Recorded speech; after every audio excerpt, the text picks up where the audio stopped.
ভাই বড় ধন, রক্তের বাঁধন, আর সেই সম্পর্ক যদি নষ্ট হয় না, সেটাও কিন্তু হয় নারীর কারণ।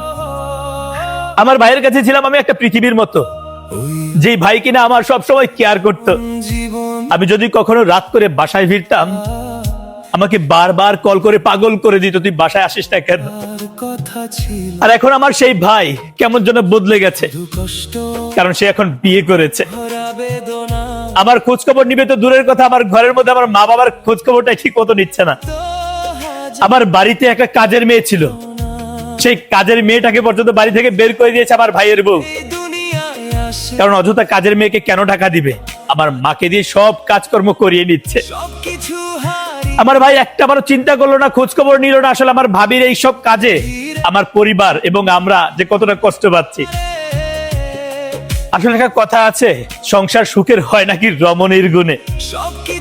তবে আমি নিচে প্রমাণিত, এই সমাজের মধ্যে এমনও অনেক পরিবার আছে যে পরিবারগুলো ধ্বংস হয়ে যাচ্ছে শুধু একটা নারীর কারণে।